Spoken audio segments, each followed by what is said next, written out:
इतने कम वक्त के अंदर क्यों कल तक समाअत मुलतवी हो? अरे समाअत जिस तरह से हुई है, मतलब 9 बजे तमाम वकला इकट्ठे थे और अदालत जो है ना नोटिफिकेशन के इंतज़ार में 10:30 बजे तक बैठी रही है। और अगर आप देखें तो अदालत का 23 वाला ऑर्डर भी इंटैक्ट था, जिसमें प्रोडक्शन का ऑर्डर किया हुआ था कि सुपरिटेंडेंट अडियाला जेल ने खान साहब और शाह महमूद कुरैशी साहब को पेश करना था। फिर 28 तारीख का ऑर्डर उसके बाद हुआ, उस ऑर्डर को सेट असाइड नहीं किया। तो ना 28 तारीख को दोनों अक्यूज को पेश किया गया, ना आज के दिन पेश किया गया, और एक दफ़ा फिर से इल्तवा में मुकदमे को डाल दिया गया कल के लिए। तो जो कि एक मेजर इरेगुलरिटी अदालत के पार्ट पे कमिट हो चुकी है कि दो ऐसी तारीखें जिन पे इमरान खान साहब का और शाह महमूद कुरैशी साहब का होना ज़रूरी था, वो नहीं आए। तो अब इस एंगल को हम आगे एजिटेट भी करने जा रहे हैं। इंशाल्लाह ताला 1-2 दिन में हमारी क्रिमिनल रिवीजन भी इस बारे में इस्लामाबाद हाई कोर्ट में फाइल हो जाएगी। वफाकी हुकूमत ने जो जेल ट्रायल को कलअदम जेल ट्रायल के हवाले से दोबारा एक मंजूरी दे दी है, इस हवाले से क्या कहेंगे कि क्यों बार बार फैसले तब्दील हो रहे हैं और किसी एक फैसले पे क्यों नहीं रहा जा रहा? बुनियादी तौर पे वो शुरू में स्टार्ट में ही गलती कर चुके थे, प्रॉपर प्रोसेस अडॉप्ट नहीं किया था। अब वो लकूना फिल करने के लिए, क्योंकि अदालत ने तमाम प्रोसीडिंग को विशिएट कर दिया, अब वो दूसरा रास्ता अडॉप्ट कर रहे हैं और चाह रहे हैं कि पहले वाली गलतियां ना करें। मगर उसके दौरान अदालत ऑलरेडी इतनी इलीगैलिटीज खुद कमिट कर चुकी है कि वो अब लकूना कवर नहीं हो सके। अच्छा सर, कल जो वहाँ अडियाला में समाअत होगी, क्या ये ओपन ट्रायल होगा? वकला को और फैमिली को और इसके साथ मीडिया को वहाँ पे एक्सेस होगी और मोबाइल की भी एक्सेस होगी या नहीं? जी, क्लियरली ओपन ट्रायल है, उस पर जेल मैनुअल नहीं अप्लाई करेगा। अब जो जेल के हुकाम है उनकी गलत फहमी ये है कि हम उनके प्रेमिसेस में चले जाएं तो वहाँ जो है ना जेल के रूल्स अप्लाई करेंगे। आप वहाँ हैं कोर्ट के हाथे में, ओपन ट्रायल है, वो ना किसी को कैमरे से रोक सकते हैं, ना किसी आम पब्लिक के बंदे की एंट्री रोक सकते हैं, जब तक के court expressly under official secret act order ना करे कि जी मैं ये इस पर्टिकुलर प्रोसीडिंग के लिए इन कैमरा प्रोसीडिंग करना चाहते हैं। तो ऐसी कोई बात नहीं है। तो इस चीज़ को हम कल एजिटेट भी करेंगे, इन्हें पब्लिक को एक्सेस देनी चाहिए, मीडिया को भी, फॉरेन मीडिया को भी पूरी एक्सेस देनी चाहिए। क्योंकि देखिए साइफर का इशू ऐसा है जिसकी पॉलिटिकल और इंटरनेशनल कॉनोटेशंस हैं, जब तक वो प्रॉपर्ली रिफ्लेक्ट नहीं होगा तो ये ट्रायल हो ही नहीं सकता।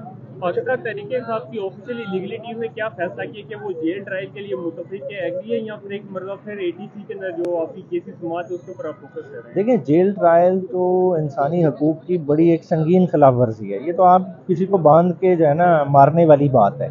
देखिए, ओपन ट्रायल का ऑर्डर है, ठीक है, ओपन ट्रायल का वेन्यू जेल में रख दिया गया है, ठीक है। अगर ओपन ट्रायल को, वो भी हम उसको एक सेपरेटली चैलेंज करेंगे, मगर फॉर आर्ग्यूमेंट से अगर इसके करना ही ओपन ट्रायल को जेल में है तो फिर इसी माहौल में होगा जिस तरह इधर जुडिशल कॉम्प्लेक्स में हो रहा है। अगर इससे शॉर्ट माहौल है तो वो हमें एक्सेप्टेबल नहीं है। अच्छा सर, एक तो ये बता दें, जो बैरिस्टर गौहर के चेयरमैन का जब से उनका नाम सामने आया है उस पर पीटीआई के अंदर एक तनाज़ा है, और दूसरे नंबर पे जो खान साहब से वकला की मुलाकातें होती हैं, जितने भी वकला हैं वो बाहर आके कोई अपना बयान देता है, कोई बयान देता है, कोई कुछ बयान देता है। तो जो मीडिया है, जो अवाम है, वो किस पे तवक्को करे, किस पे भरोसा करे कि ये बात हम ठीक कर रहा है? अच्छा, जैसे आपने गौर साहब का नाम लेके बात की, देखिए उनके नाम पे किसी को तनाज़ा नहीं है। बुनियादी तौर पे देखें, इलेक्शन कमीशन ने एक ऑर्डर पास कर दिया, जो कि ऑर्डर हम चैलेंज भी कर रहे हैं। ये नहीं कि हम उनका वो ऑर्डर एक्सेप्ट कर रहे हैं, मगर पाकिस्तान की तारीख में कभी नहीं हुआ कि पार्टी के इंटरनल इलेक्शन को इस तरह से suo motu election commission set aside कर दे। उन्होंने बुनियादी तौर पे ये 20 दिन का ऑर्डर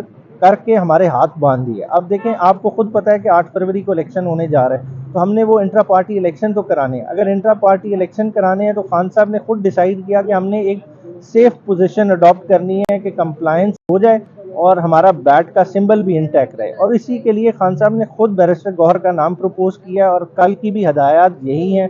हम बैरिस्टर गौहर के नाम के साथ स्टिक कर रहे हैं। खान साहब का अपना पैनल इस इंट्रा पार्टी इलेक्शन में कंटेस्ट करेगा और इंशाल्लाह ताला तमाम पीटीआई वाले उस पैनल को सपोर्ट करेंगे। लतीफ़ साहब अपनी बात पे कायम है और अली जफर साहब है वो अपनी बात पे कायम है, और दोनों की बात में तजाद है, तो किस पे भरोसा किया जाए? अच्छा, तजाद, क्योंकि मैंने दोनों की उस स्टेटमेंट नहीं सुनी, मगर यही होगा कि जो अली जफर कह रहे होंगे कि बैरिस्टर गौहर को नॉमिनेट किया है। अब मुझे नहीं पता कि लतीफ़ खोसा साहब ने एग्जैक्टली क्या कहा है। मेरी इंस्ट्रक्शंस यही हैं कि बैरिस्टर गौहर ही कैंडिडेट हैं चेयरमैनशिप के on behalf of Imran Khan साहब। सर, ये बताएं कि साइफर केस के अलावा जो अलकादर ट्रस्ट केस है जिसमें ज़्यादा खान साहब को इन्वॉल्व किया जा रहा है और बुशरा बीबी को भी इन्वॉल्व किया जा रहा है। गुज़श्ता रोज़ लीगल टीम की तरफ से नेशनल प्रेस क्लब में एक प्रेस कॉन्फ्रेंस की गई और उसमें ये कहा गया कि अलकादर ट्रस्ट केस बहुत सादा है।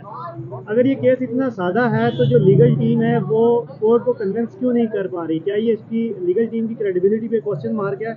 अगर तो वो कोर्ट को सेटिस्फाई कर रही है तो फिर कोर्ट पैसा डिले क्यों कर रही है? ये जरा दो चीज़ें। अच्छा, जो अलकादिर का है ना, अभी देखें प्री ट्रायल प्रोसीडिंग चल रही है, अभी तक अलकादिर का केस चला नहीं है। उसमें देखेंगे आपके Bushra Bibi pre arrest bell में, खान साहब की रिमांड की प्रोसीडिंग चल रही थी और रिमांड में तफ्तीशी अफसरान अपना मवाद इकट्ठा कर रहे थे और उसी दौरान आपने देखा कि सुप्रीम कोर्ट में एक रिपोर्ट जमा होती है जहां पे मशरिक बैंक वाला डिस्क्लोजर आता है कि वो डायरेक्ट मुबशरा रियाज ने पैसे ट्रांसफ़र किए हैं to the account of supreme court, बीच में और कोई उस तरह से इन्वॉल्वमेंट नहीं है। तो वो उस एस्पेक्ट की बात हो रही है। अगर आप फाइनेंशियली देखा जाए तो एक ट्रस्ट का मामला है, ट्रस्ट में कोई या तो हो ना कि हमने इल्ज़ाम ये हो कि इमरान खान साहब ने उस पैसे सुप्रीम कोर्ट के जो पैसे आए उसमें से कोई पैसे ले लिए, ऐसा कोई इल्ज़ाम नहीं है। ना ही इल्ज़ाम ये है कि वो पैसे सुप्रीम कोर्ट में क्यों गए, जाने गवर्नमेंट ऑफ पाकिस्तान के अकाउंट में थे और उसके एवज ये प्रॉपर्टी ले ली। वो देखें प्रॉपर्टी ट्रस्ट की प्रॉपर्टी है, वो मलकियती इमरान खान की नहीं है। इमरान खान का एक गुडविल है, इमरान खान ऑलरेडी शौकत खानम के ट्रस्टी हैं, नमल के ट्रस्टी हैं। देखिए जब बड़े नाम होते हैं वो ट्रस्ट के साथ जुड़ते हैं तो और फंडिंग भी आती है, लोग फिलंथ्रोपिस्ट को खुल के पैसे देते हैं। और उसी क्यों हो रहा है सर ये बता दीजिए। डिले तो नहीं हो रहा, डिले के स्टैंड में अब तो रेफरेंस फाइल करना है प्रोसिक्यूशन ने। अब प्रोसिक्यूशन जुर्रत करे, मलिक रियाज के अगेंस्ट रेफरेंस फाइल करे, मलिक रियाज की फैमिली के अगेंस्ट रेफरेंस फाइल करें और बहुत सारे लोग उसके साथ जुड़े हुए हैं, उन सारों को इन्वेस्टिगेट करें, हसन नवाज को इन्वेस्टिगेट करें। स्टार्ट तो ट्रेल वहां से हो रही है कि एनसीए ने जो सस्पिशियस ट्रांजैक्शन पकड़ी वो क्या है, वो वन हाइड पार्क की सेल है कि 25 मिलियन पाउंड की प्रॉपर्टी हसन नवाज ने 50 मिलियन पाउंड में बेची है। उन सारे एस्पेक्ट को इन्वेस्टिगेट करें, इन्हें मुलजिम बनाए, रेफरेंस फाइल करें, खुद ही पता चले।